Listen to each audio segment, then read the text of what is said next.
Hello, everyone. Welcome to the next installment of Conservation Conversations. That does not get any easier to say with each new episode, but we're sticking with it, I guess. My name is Nick Rosen. I'm a filmmaker with Sender Films, and we make films about outdoor adventure and climbing, and films like The Dawn Wall, Valley Uprising, the Real Rock Film Tour. We're also very passionate about protecting the places that we play and film and the safety of people and animals in the face of climate change and climate injustice. And we really think that the realm that needs to be the arena for fighting for those things is the political arena. So we've got a big election coming up here in Colorado in 2020. Senator Cory Gardner, the Republican, his seat is up. And not just that, but there's a lot of really important policy and legislative things happening, even as this horrific pandemic is sweeping the country and the world. There continue to be really urgent issues that we can't forget about. And the rollbacks of the Environmental Protection Agency under the Trump administration are not started off really bad, and they've continued to be really bad, and people need to focus on that stuff. The CORE Act, which is a piece of legislation that would protect 400,000 acres in Colorado, passed the House 6 months ago and has been stuck in the Senate. Our last conservation conversation with Tommy Caldwell, the goat of big wall free climbing, he pointed out that Senator Gardner is the number one roadblock to the CORE Act passing and the protection of our watersheds and wildlife and wilderness here in Colorado. It's a generational piece of legislation, and people really need to focus. So call Senator Gardner if you care about that stuff. If you love the wilderness and the outdoors, call him and tell him to pass the CORE Act. We have this dream that the outdoor community can come together and speak with one voice on policy and politics and in elections. And so for our second installment of these conversations, there could be no two more important people to be talking with than Jeremy Jones, legendary big mountain snowboarder, and Mario Molina. Jeremy Jones is the founder of Protect Our Winters, and Mario is the current executive director of POW. And, POW has been at the tip of the spear of this idea of trying to mobilize outdoor enthusiasts in the political realm. They are the folks who are leading this charge. And so their mission is to turn passionate outdoor people into effective climate advocates. Anyway, Jeremy, Mario, thanks for joining. Thanks for having us, Nick.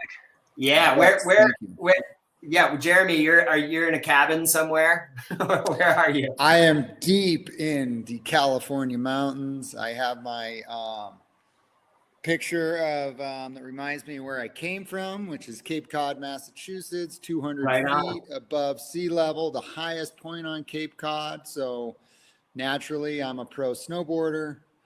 My wife is trying hard to remove that painting, but it means a lot to me. So all good in California. Nice. And Mario, where are you? I am outside of Boulder, Colorado, the metropole of Rollinsville, Colorado, population, I think 142 as of last count. And I am deep in my basement with my gear and my 19 months old hats in the background. Cool. That's amazing. How are you guys, starting with you, Jeremy, how are you staying sane right now, staying active? What's your recipe? As someone that likes to snowboard remote peaks that get the most snow in the world, I'm obsessed with riding spines, which is like fluted faces. Much of my career was spent finding the best spine walls in the world in Alaska and camping out underneath them. And if you like to ride spines, you better be willing to wait out a storm.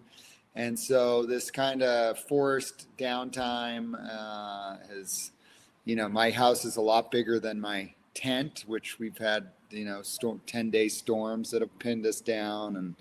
And so I feel really fortunate to live in this beautiful place. My extended backyard is really nice, and get this, I have an 11-year-old and a 14-year-old, which normally it's like after school is this complex matrix of basically Uber driving to sport events. And so just spending really quality time as a family, and yeah, so I'm all good on my end, and I recognize, I guess how fortunate I am to be in this situation, and I feel for everyone else who have a tougher quarantine situation.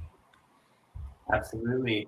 Mario, you are also an outdoor adventurer. What are you able to do up there in Rollinsville?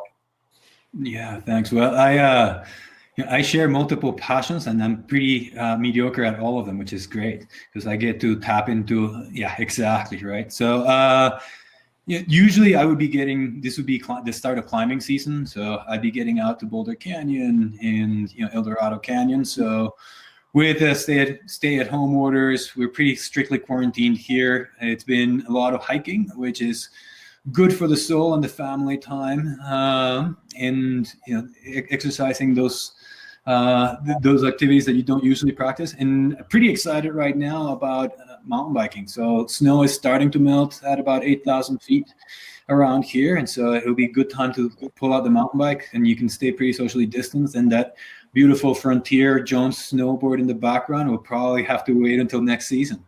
Yeah. Sad.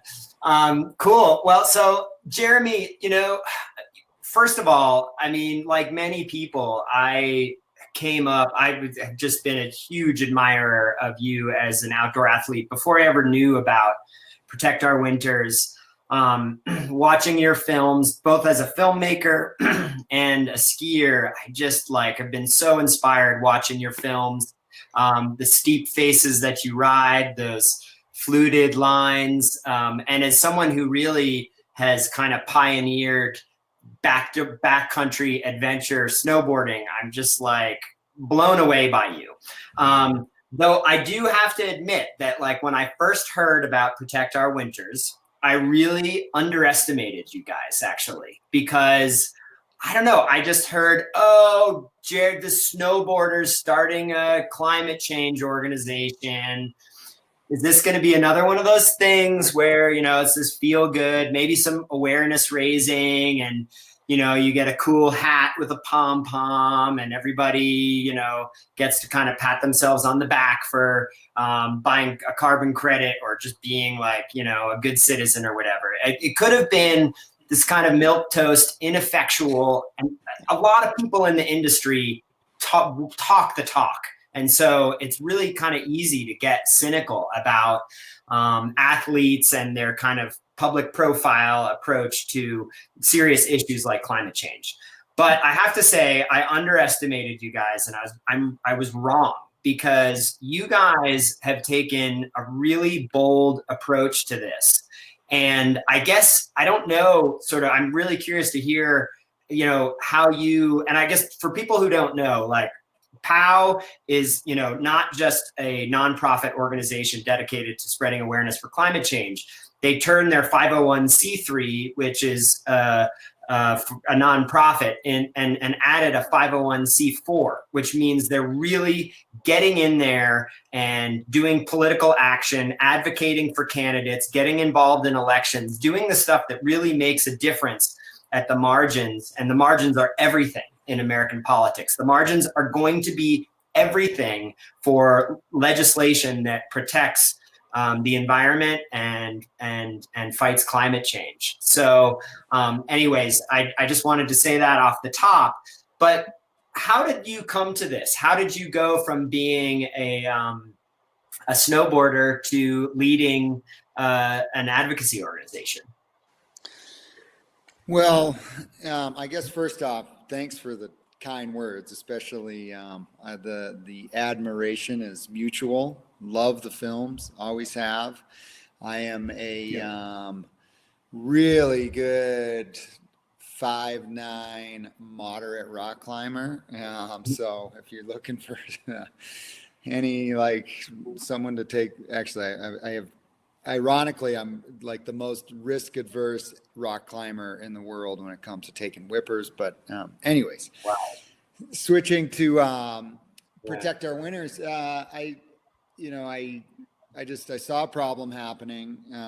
As someone, I'm still alive today because I have been able to really connect with the mountains and understand when that kind of green light to send is, the door's open, and when it closes, and there's really tight margins in there. And so understanding just a deep, intimate relationship with snow and mountains, I was seeing changes that coincided with what scientists were saying was happening.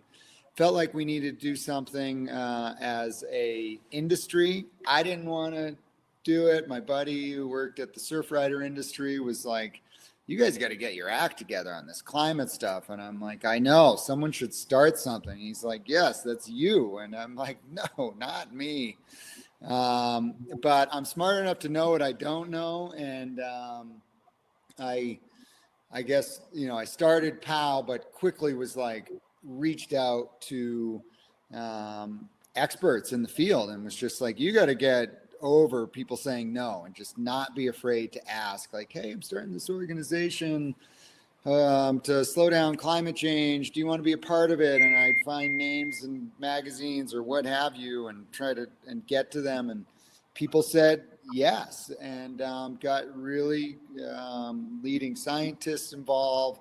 I knew the industry, so and I knew that I didn't want to be a Jeremy Jones Foundation, so I quickly reached out to companies like Burton Snowboards that, is a competitor to the companies I was riding with, and going, hey, you're number biggest company in the industry.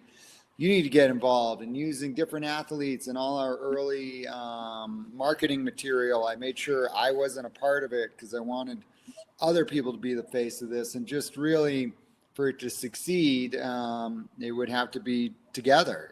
Together we can protect our winners, and I still hold true to that. And that's just trying to get the smartest people in the room together, and that has led to Mario, who's on screen with us. Speaking of, yeah. So what was it about Mario that convinced you to bring him on board? What was the snowboarding? It definitely was not his snowboarding. Although he funny story, but he does. We'll leave it. Mario is incredibly smart, but when it comes to snowboarding, I'm like, Mario, I can get you pro form on a board, and he's like, what board should I get? I'm like, read the catalog. We spent a bunch of time on these descriptions and and he comes back and he picks this board that it's like in bold writing, it says pro level elite freestyle board. And I'm like, wow, this guy must be good. And he gets the board. It's a small print.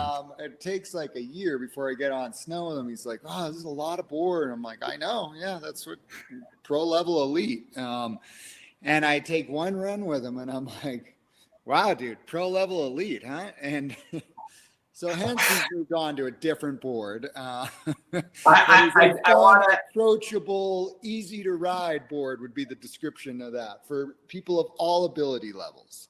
I want to put a quick sidebar here just to clarify that, Jeremy, what year did you found Jones Snowboards? 2010, I believe, or yeah. 2010. So kind of concurrently with your work on POW, or maybe right before it. A little bit after I started. Okay, a little bit after. So you have been taking this entrepreneurial approach both to political, social change, but also to business. Launched Jones Snowboards, which is the leading split board company. I think do you guys only do split boards? No, we do everything, but yes. Okay, cool. I like to say our split boards are the most tested in the world, and my wife is sick of hearing that I have to go test some more. But yeah, no, we love our split boards. Yeah, and to me, a big reason we started it was at that time the split boarding was kind of an afterthought, and to get that's what I was doing so much of. I just wanted really high-end split boards. So the first board was called a Solution. And for people who don't know, split boards are snowboards that you can break in two so that you can skin up mountains and do totally human-powered skiing without the use of lifts. It's a more environmentally friendly and much more athletic form and adventurous form of snowboarding. So that's awesome. Okay, so anyway, back to Mario. Sorry to throw you under the snowboard bus, but I will say that's all right. We'll rope up someday. I think exactly. When it comes to getting on rock, that's an extreme role reversal to the highest level, and I guess it's like Mario having this, basically life's work in climate, really high climate IQ, coupled with this real passion for the mountains, and just the right vibe, and I think that again comes from yes, like say climbing is lower down on my sport rung, but important to me, and Mario being a serious climber, I think it was easy to just relate and connect, similar ethos and similar seeing the outdoors change in this place that our lives are shaped around. Mario and I share that same connection, and he just has been able to spend his life studying on how to make those changes. So it's just really a perfect combination, and that's great. Grateful to have you, Mario. And maybe before we get to Mario, should we run the this is Protect Our Winters latest PSA that's really queuing us up for the 2020 mission. Does that make sense, Mario, right now to show? Nick, I think maybe I can tail off of what Jeremy said and then lead into the PSA, because I think it'll kind of illustrate where we aligned. Oh, that's great. So, first of all, thanks a lot for the kind words, Jeremy. I think Jeremy is very humble. I spent, like he said, probably the last 10 years working on climate change. Most recently, before coming to POW, I was working for former Vice President Al Gore's organization, and I've been in the room with something. The Climate Reality Project. Yeah. Yeah. And I've been in the room with some incredibly smart people with really high climate IQs. And it would not be evident to me or anyone else that Jeremy's climate IQ is not incredibly high as well. So he's very deferential, but he knows his stuff. And where and that was to me, just like you said, that was where there was this really strong alignment, both in values, but also in vision. And when we started talking, the vision that we both shared is that most environmental groups have done a really good job at building a base. And the base is, the people that you expect are going to show up, right? It's like the Sierra Clubbers, the tree huggers, the climate reality leaders, et cetera, who've been fantastic, but it hasn't been enough. We haven't been able to just get that additional margin, like you were talking about, those additional margins to move the conversation forward in a meaningful way. And we've lost, several big battles. We lost, carbon tax in 2010. Let's not even talk about the 2016 election and the 200 plus environmental regulations that have been rolled back in the last 2 years. Even during the COVID crisis, the damage that's being done by the EPA by rolling back environmental, environmental oversight, as well as methane regulations. That's on and on and on. But where Jeremy and I really aligned was, hey, POW and the outdoors and this lifestyle that we live opens the door for a way larger group of people, for a much broader group of people. And it's a much wider gate that people can walk through into this conversation, because we're talking to all of you who are listening in, who know what it feels like to see your favorite glacier recede, or the place that you learned to mountaineer recede, or your favorite run not get enough snow, or your favorite waterfall not coming in for the season. And from that place of caring about the places that we recreate in and the benefits that they give us, then going into, okay, if there's 50 million of us that either snowboard, ski, climb, mountain bike, trail run, etc., that would represent the largest voting bloc in the U.S. I mean, that'd be larger than California when it comes to a swing. If we talk about swing states, that would be a larger swing state than any state in the country. And the great thing about it is, like you were saying, is we don't actually need all 50 million people. We need a few thousand in the right places to vote the right way in critical elections. Or we need a few thousand to call their senators to take the right vote on critical matters like the CORE Act, like ANWR protection for ANWR, like public lands protection. And so that's where what we've been working off of is this idea of winning at the margins, and how important the outdoor sports community is to deliver those margins for those wins. So that's that is a message that we were trying to really spread out through the community at the beginning of this year with our PSA. That's great. And yeah, just to put those numbers, like you said, 50 million Americans who are these, core enthusiasts. That's, in Colorado, 92% of Coloradans participate in outdoor recreation. I mean, it's the entire state. It's for our state, like the core of those people. Also, just while we're talking numbers, the numbers that I've actually received from you guys, this is an $887 billion industry. That's 7.6 million jobs. I mean, just on that alone, who cares?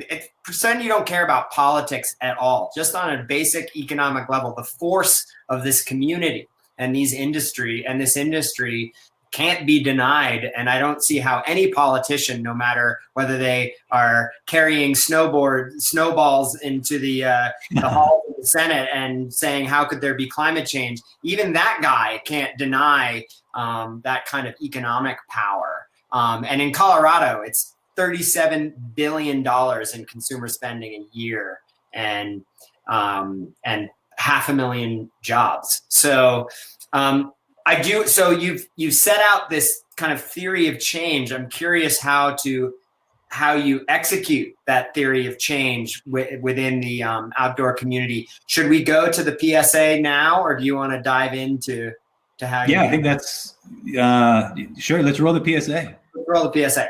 Okay, cool.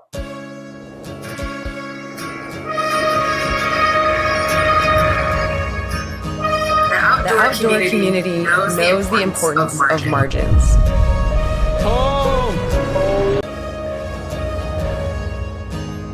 The outdoor community knows the importance of margins.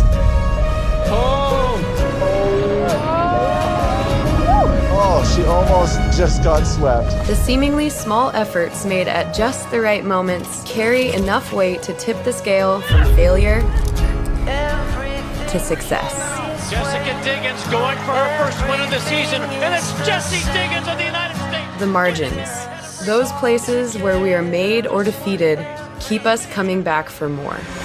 More than 15,000 scientists are sounding an alarm about climate change. They call it a warning to humanity. Environmental and political history are also made at the margins. That is why it matters. 29 electoral college votes. 77,000 votes in key districts swung the 2016 presidential election. 3 Senate votes opened the Arctic National Wildlife Refuge to drilling. To solve the climate crisis, the world needs our community. It's the sum of our small efforts where we turn our passion into purpose and deliver climate victories where they're needed most.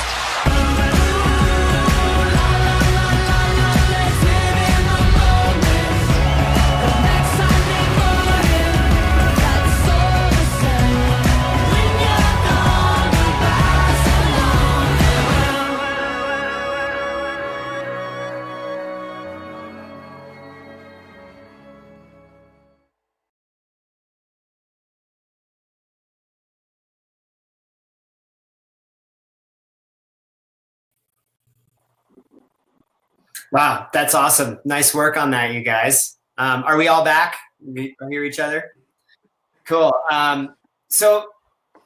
That's powerful. I mean, I see ballot boxes, I see street demonstrations, I see lobbying on Capitol Hill, which I'm particularly curious to hear about.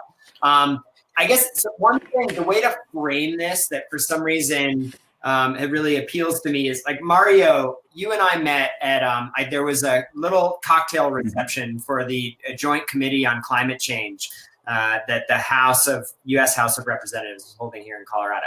And I was just a plus one. My wife, who's a climate scientist, was speaking before the committee, and I was just kind of like picking at cocktail shrimp and getting free drinks. But then I met you, and we got in this conversation, and you like looked me in the eye and you said, I want to turn the outdoor community and people who care about climate change into the NRA, the National Rifle Association.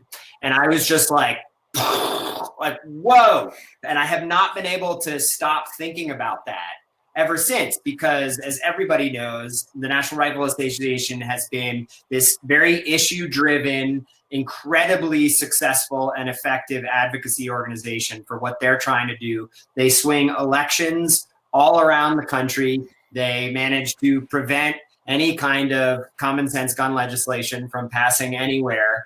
And they do it in kind of this policy that can be kind of ideologically cross-cutting. It's not all Republicans who are in the NRA, and it certainly wasn't originally. They are so effective. So, Mario, how do you turn the outdoor community into the NRA when it comes to fighting for climate change?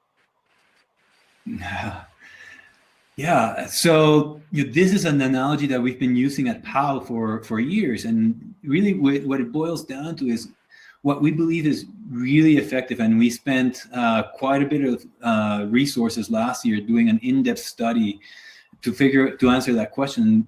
One of the key takeaways that we got is how do we are transitioning from climate, like a policy-based organization, and starting off with climate to an advocacy, from an advocacy organization to a lifestyle organization. And I guess that's kind of the key component that I see in the NRA that we can adopt and learn from. And it's, they have built an entire lifestyle and an entire culture, an entire way of being around this identity around gun ownership, right? And they have picnics, and they have T-shirts, and they have shows, and they have, whatever it might be. And so it's, it's this thing where it goes beyond the Second Amendment. It goes into like core values that they identify with, and it's this identity and it's this lifestyle, right? And so what we really believe is we have all of the components in our community to bring that kind of power together. We have a culture, and we have a culture that has shared values, shared experiences, shared language that transcends both political boundaries, but also geographic boundaries. We are on the right side of the history on this, and we actually know that what we are proposing, the solutions that we're proposing, are not pie in the sky. They're very actionable financial and technological solutions. And what we need is the political will. We need the political will to actually implement these solutions. And we believe that our culture can actually drive that political will. So for us, it's like this, and maybe we can just pop that up in the screen for a couple of seconds, and I'll let Jeremy and you both can call me out if I start going too far down wonk lane. But basically, it's this idea. Everybody watch out. Yeah, exactly, right. But it's basically combining these three things that I was just talking about, like the culture, the political will, and then the technology, policy, and financial instruments. And if we bring those three together and we push those through by adding those marginal votes, by adding that marginal support to the existing base, then we honestly believe that we can get to where we need to be on carbon neutrality. And that's going to require adopting climate change as a core value and the lifestyle that's reflected in it. And by lifestyle, I don't mean let's drive less or recycle more. A lot of people think that, we're so overwhelmed by the magnitude of the problem that we tend to go small. And I think if we can pop up that slide, but I think a lot, like 78% of people end up going small and deciding that the best thing that they can do is recycle. Or pick up litter, or act really locally. And the best thing that you can do is become actually 78%. Best thing that we can do is actually become civically engaged and vote and call your senators, because that way we can actually change the large systems that we're after, that we all depend on, that the fossil fuel industry has really fed us. There's 25 companies that are responsible for 80% of global greenhouse gas emissions. And Jones Snowboards is not, Burton Snowboards, North Face they're not in that list. It's the BPs, the Chevrons, the Exxon Mobils, the Marbury Coals that have the support of government. Jeremy, I feel like, climbers, snowboarders, lots of outdoor recreation people, we're kind of like rugged individualists, not really institutionalists by characterologically. We're just not like that. So many of my friends in the outdoor community, when I try to get them to come to some political fundraiser, they just express cynicism about it. And justifiably so. I mean, we are operating in a kind of a corrupt system full of people who lie for a living. So I get it. But at the same time, this is the system we have. Do you see a way to kind of culturally change the attitude of people about doing things like not just voting, because I think that's sort of like the civic responsibility everybody gets, but getting involved in a deeper way, or paying attention to politics? Is that something you think about? Yeah, I mean, I can say when I started Protect Our Winters, I did not think that we started with doing things on light bulbs and recycling and things of that manner, which we should be embracing everything we can to reduce our impact on the environment. But we're not gonna recycle or sustainability our way out of this situation of climate change. The voting thing, you would be amazed. Voting's simple. I vote. It is incredible. The largest voter block in America is the did not vote block. So we can't take that for granted. There's a reason why politicians, when you see the debates and their speeches and their rallies and stuff, they are speaking to 70-year-olds and this older demographic of Americans, because by and large 18 to 35-year-olds are not good voters. So I guess at POW we really are focused on trying to get this 18 to 35-year-old group to vote, because they've never swung an election. The baby boomers have been swinging elections for a long time. And then, so how do you do that? If you are registered to vote, how do you get other people registered to vote? How do you create a digital revolution to get everyone to vote? Really stoke the vote, make your voting cool.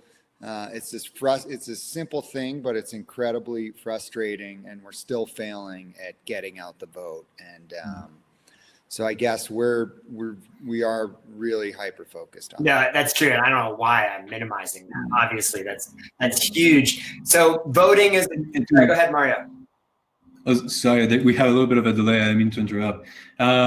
But just to piggyback off of what Jeremy was saying, a little bit of data. So we ran a pledge campaign in 2018, and we'll be doing it again this year. We're running a pledge campaign right now, and we'll also be providing a Make a Plan to Vote tool, both for remote voting or mail-in voting, in case we have still some restrictions in terms of voting across elections, and then a Get Out the Vote tool and a ballot guide, basically, on how to vote. So we're going to provide like the full package for it.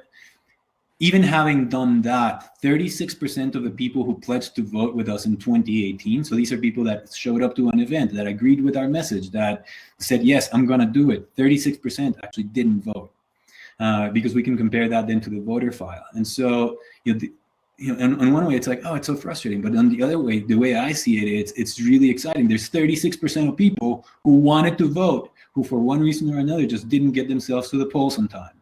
And that's where I think the opportunity for our community and our partners and all of us is to just be reminding people, like starting now. It's like, hey, let's get that in people's minds so that when the time does come, people actually get out to the polls. Okay, Jeremy, do you have time to call the 36% of the people that went to your party and got a free hat, but then didn't vote, and be like, what's up, dude? Not voting, huh? Yeah, so that's a great example. So Montana, Senate race, incredibly tight race in 2018. Trump visited the state 3 times. The extraction industry spent ungodly amounts of money there. It's an extraction state. They want to extract, put it on a train, send it to China to burn. It's not a jobs creator, benefits a couple rich people. And so that, as we went into it, we focus on these places where we have, we think we can move the needle of a tight election. So we went into 2018 with a couple of these states in mind, these mountain states. I call them, purple states.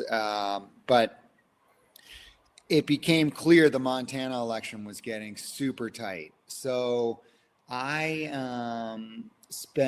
started spending a bunch of time through Instagram, direct messaging skiers and snowboarders in Montana. My good friend, you may know him, Jim Zellers, I would assume you do. His son went to college in Bozeman. And so I was talking to him daily. We were doing ads at the college paper. We were doing billboards. We were doing getting Conrad Anchor was, going on the morning shows. And so I'm talking to this college kid that's 22 that is exactly who we need to talk to, going, give me names. I want to talk to them, texting these people. So I didn't get to all 36% of the people that didn't vote, but that is, we all hear about how important canvassing is. I canvass in my area. We have my congressman is one of the greatest climate denying congressmen in the history of the country. So I work on our local election, knock on doors. And it's amazing. I'll spend 2 hours and maybe get 2 people that I can talk to in that time, knocking on doors. So I have focused more on what I call digital canvassing and reaching out, direct messaging Tony Hawk, Kelly Slater, these big people, not trying to get them in the weeds of,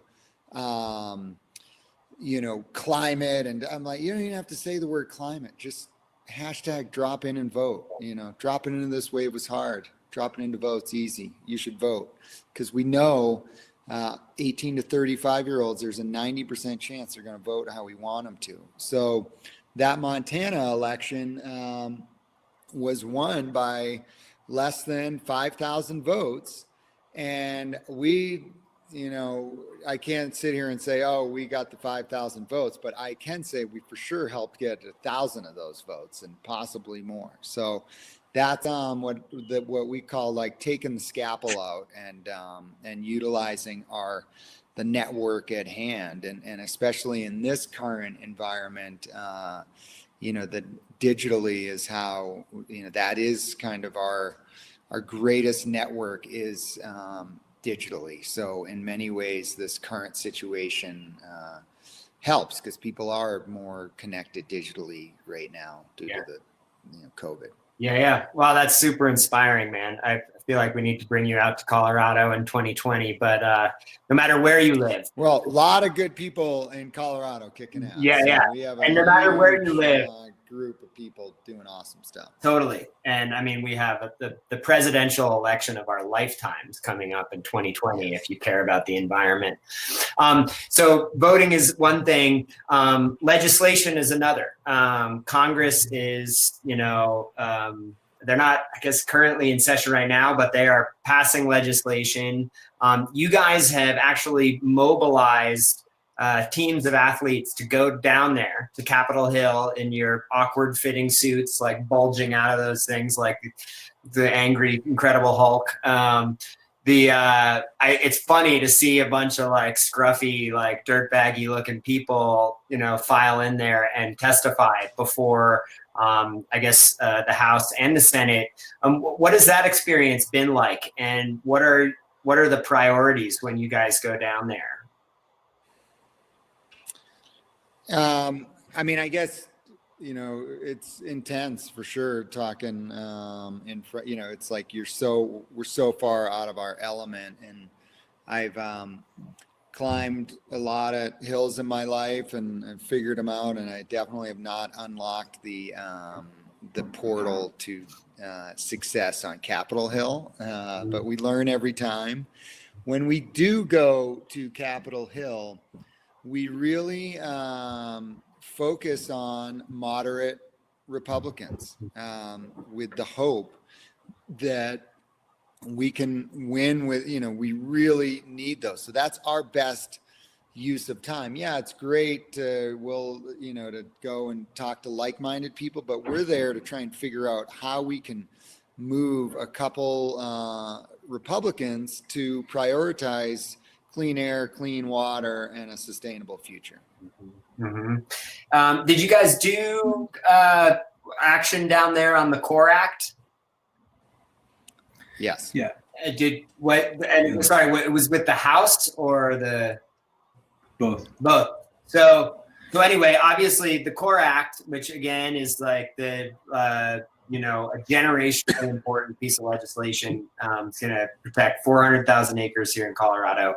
You guys went down there, so it passed the House. So we're doing something right there. Of course, that was controlled by Democrats in early 2020.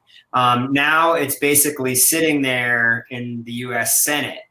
And what was that experience like, meeting with Senate Republicans? I don't know, maybe did you meet with Senator Cory Gardner, our cherubic smiling buddy from Yuma, Colorado?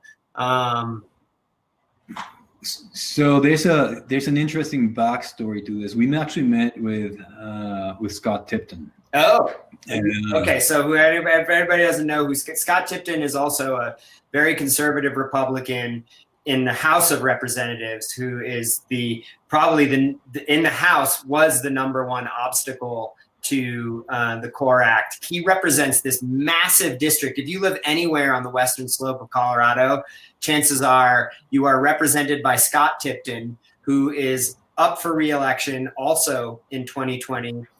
Has a great Colorado businessman who's running against him. And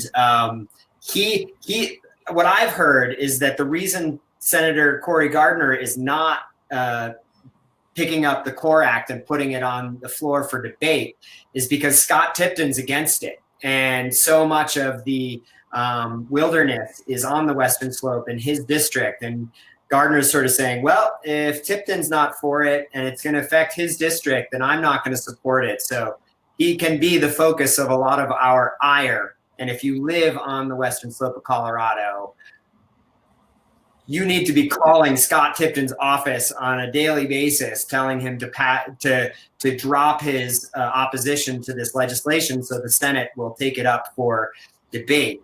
And if he doesn't do that, November, hold him accountable. So sorry, I just wanted to frame that. But you nailed it. But Mario, what was your experience like?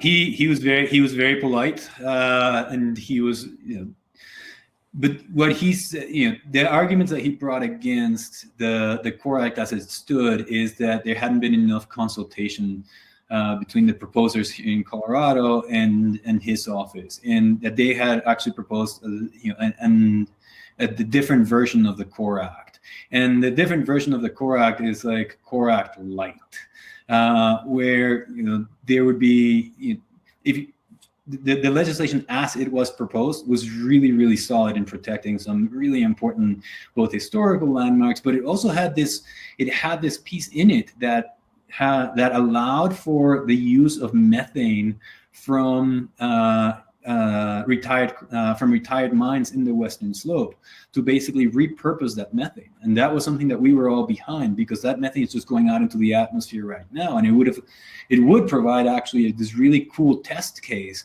on how we can use those resources without extracting more fossil fuels from our public lands.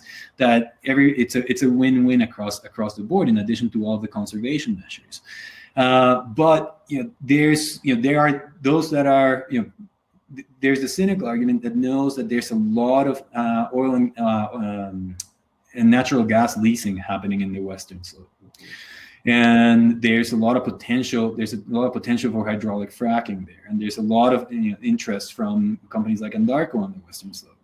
And so it's not, usually it's not hard to follow the money and figure out where people's political positions are coming from. And so what we're hoping really is that there's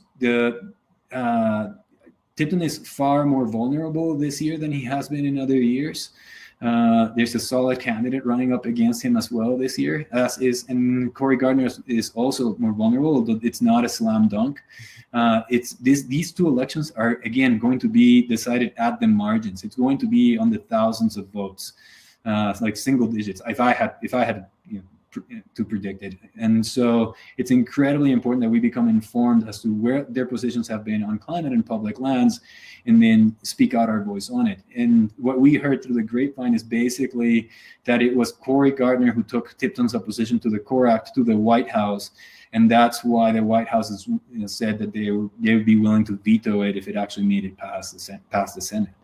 So there's a lot of House of Cards stuff going on in the background, and that's why it's so important to hold all of these people accountable, even if we don't say, oh, that's not specifically the vote. So for people who want to stay more informed, we're running a series right now called The Outdoor State.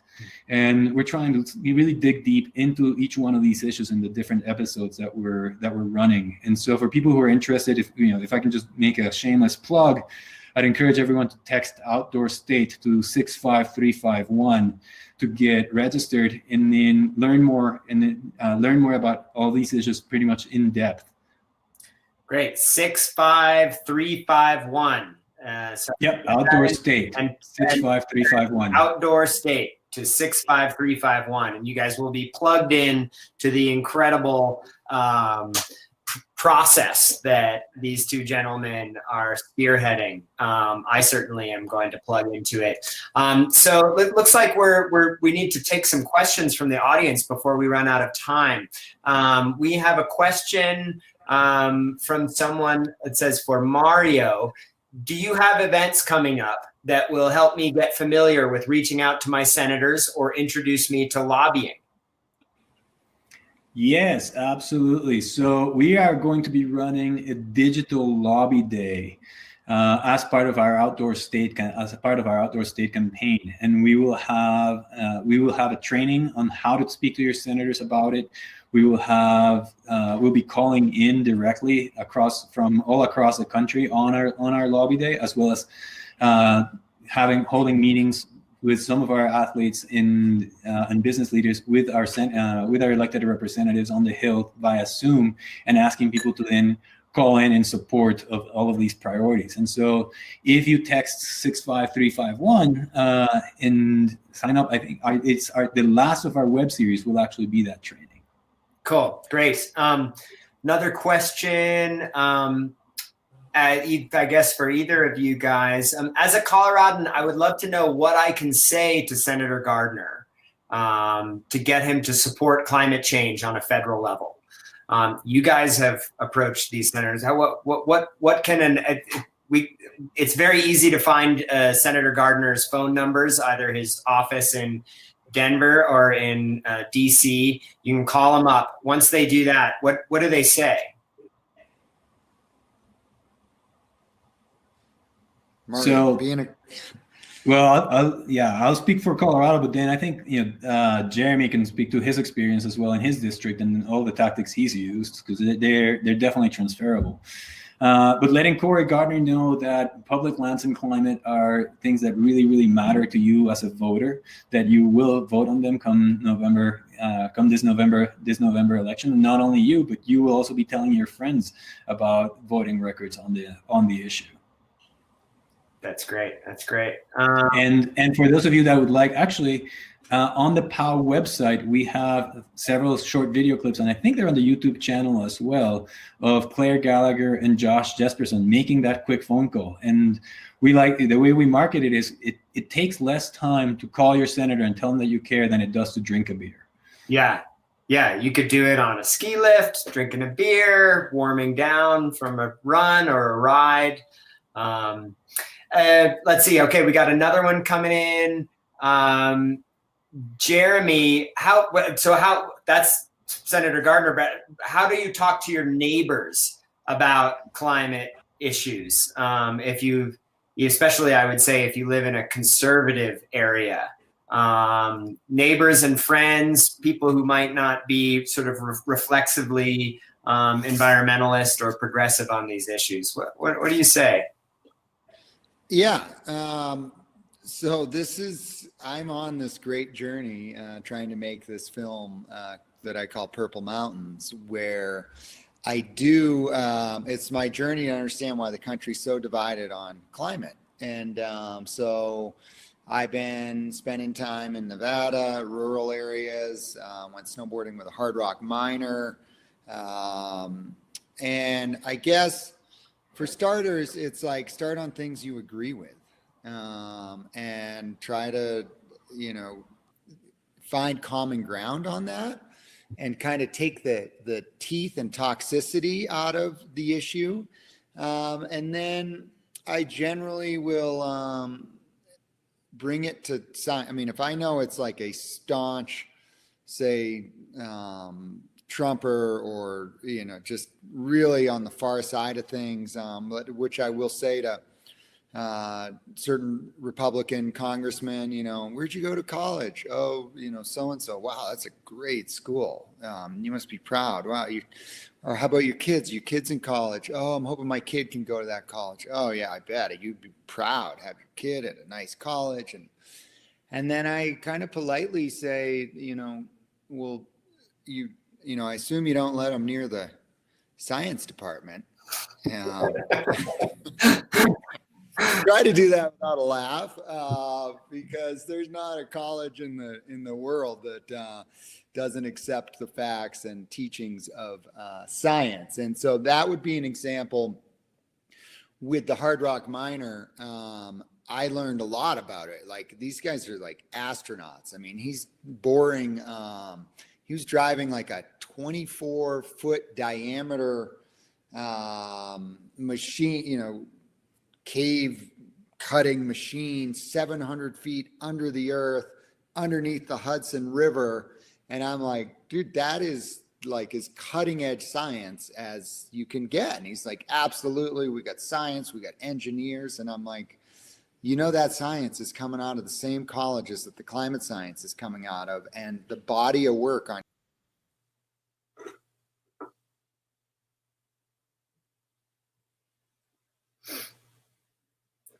Jeremy, you froze for a moment. I really want to hear where this is going. Maybe we'll just pivot away from that. Hopefully Jeremy will unfreeze. Let's see, Mario, we're kind of wrapping up here. Did you guys want to put up one more slide to end with? just to make sure that people are kind of getting the final message. I mean, okay, so there it is. Pledge to vote. Text outdoor state 65351 if you guys want to be a part of this. I mean, I just have this dream that like one day our community, the outdoor community, is going to be making their voices heard in unison as a real block of Americans that even conservative Republicans cannot ignore and Democrats cannot take for granted, and that we will be able to make that marginal difference in elections and pushing legislation across the country for decades to come. We are an army of people with shared values. And if that day ever comes, if that army is ever really voting and calling and writing to elected officials in lockstep, it will be largely due to the efforts, and at least will have started with the efforts of folks like Mario Molina and Jeremy Jones. Mario, anything to end with, or shoot, I don't have audio on you. There we go. Big fan of all the work that you do as well in the films. It's really kind of a privilege to be here having this conversation with you. And we share values to everyone that's out there. We relaunched our website this year. It is loaded with resources on getting educated about the issue, what it is that we're doing, the campaigns that we're running, and how to get involved. So if people listening to this are wondering, okay, what can I do next? I would just direct everyone to our website, go to our Instagram feed, Protect Our Winters, learn more about it, and then reach out. We're a small team, but we punch above our weight class thanks to the support of people like yourself and our brand partners, our athletes, and everyone that tunes into conversations like this. So remember, register to vote, register early, vote early if you can. This is the most important election of our lifetime. Cool. Yeah, so protectourwinters.org. As well, just remember that it's been over 6 months since the CORE Act it passed the House of Representatives. It's stuck in the U.S. Senate. It hasn't even been debated because Senator Cory Gardner, your senator from Colorado, will not bring it to the floor to debate, will not support it, will not champion it with the Trump administration. So write his office to push him to pass that legislation and remind him that November 2020 is coming up quick and he doesn't have much time to make good on that issue. And after you've called, make sure your friends call him. Great point. So folks, stay tuned. We're going to do more of these conservation conversations. Stay tuned to our feed and the feed of Rocky Mountain Values, who's been sponsoring these, and look forward to seeing you all again. Thanks, Mario. Thank you. Stay safe and healthy, everyone. Take care. Bye.